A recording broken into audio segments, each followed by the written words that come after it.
Good afternoon. Tea time with Jude. However, no tea. I cheated and went and got a coffee at Pete's down the street. And so we'll pretend like we're having tea, but it's still the conversation if we were actually drinking it together right now. Tea time with Jude could be wine time with Jude or coffee time with Jude. In any case, first, how are you today? You doing well? How you feeling inside? Are you antsy? I mean, there's a lot of, or there's just a little information that we're going to be let out of jail a little bit more starting in June. Don't know for sure, but this is, wishful thinking. So I hope that's to be true. I woke up this morning thanks to my neighbor upstairs who has very, very heavy feet. So though I don't like getting up at 7:45 in the morning when I really don't have any place to go, that's what time I got up this morning. I held pretty strongly to the idea that, okay, since this is it, let's make the best out of this situation. Let's make the best of another day of Groundhog Day.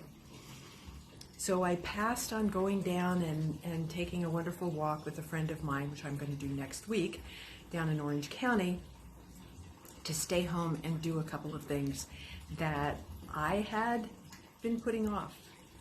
One of them is I have to take a driver's written test maybe next month. And so I've gone online and I've taken some sample tests, and I'm going to have to concentrate a little bit more or I'm not going to be driving. And then I did my e-blast, which I hope you got. And then I looked outside and I saw how gorgeous it was, and I went, okay, it's time to get out of here. I kind of hit a wall. I will do whatever they say is the right thing to do.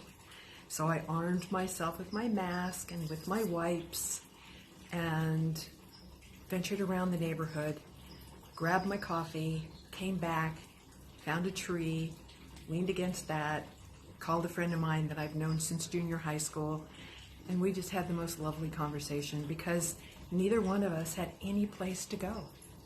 So we could really take that time to get involved in each other's life.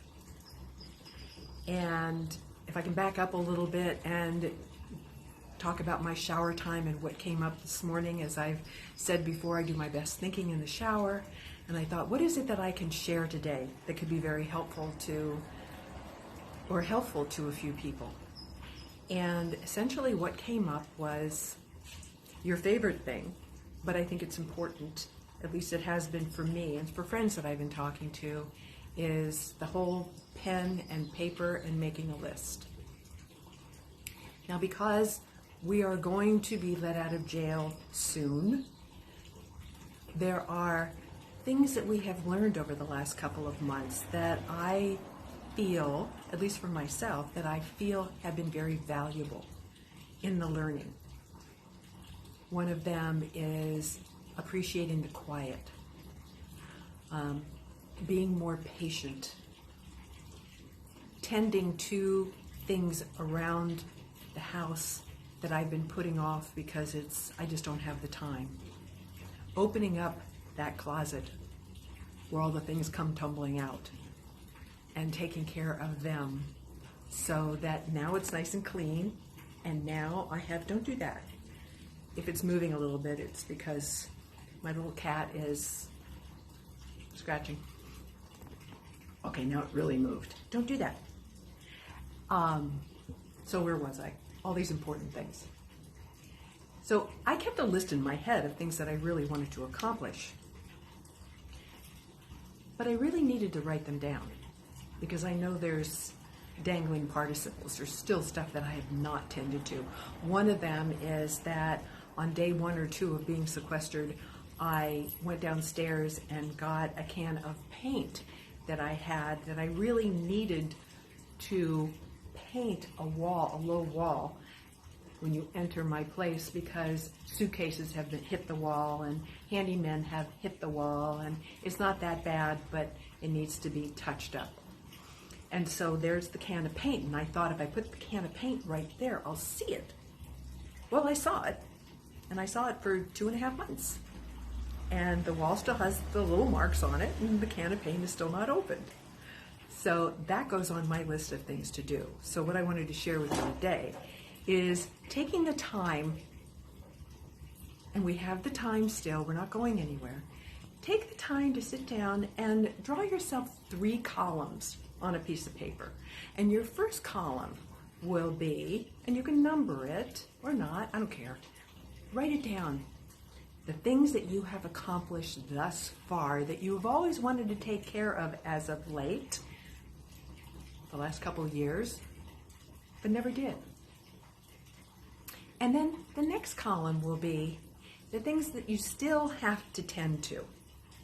And if you have none, congratulations. But if you still have some, which we possibly all do, then list those.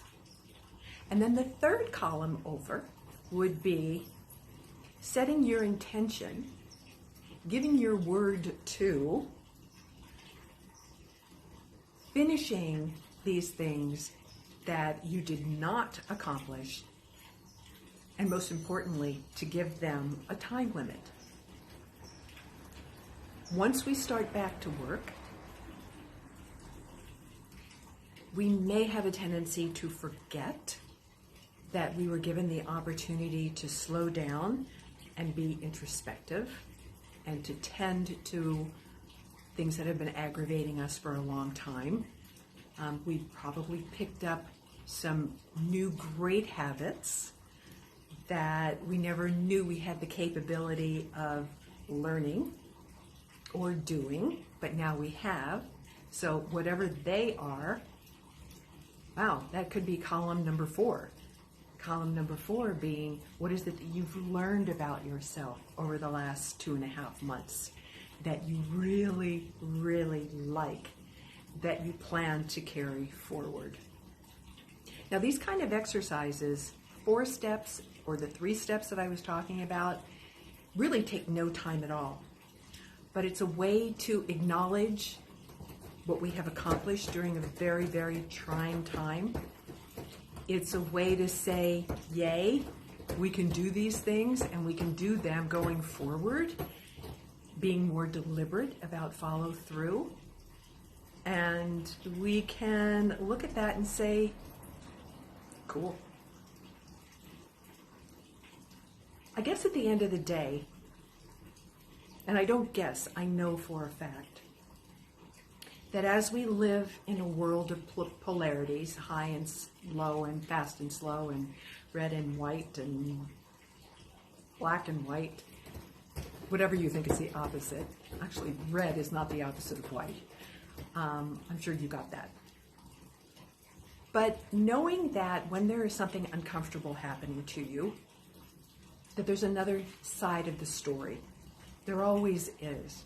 So this is kind of icky and this is kind of bad. However, when we step away from it and we look back, we go, yeah, but this is what I learned about myself here. If I hadn't done this, then this wouldn't have happened. Now the whole thing is mastering that time in between, knowing that there is always light at the end of the tunnel. If we could just keep that from the beginning, that beginning knowing that the discomfort will result in something magical that we learned about ourselves and about our life. So why waste all that time in between plexing about it? So that could be another column. Who knows? Well, that was column number 4. So do yourself that favor, is put it down in writing so it becomes actually tangible. And congratulate yourself for what you've accomplished, and honor the fact that since you have accomplished all these things, that the ones that are left over, that you too will be able to handle those. And at the same time, remember to integrate the fact that you have been living in a world that's a little bit less noisy. So try to keep that in your life. Try to keep that in your heart and know that it's always, always available to you and just a deep breath away. Have a great evening. We'll talk soon. Jude, Tea Time with Jude. Bye.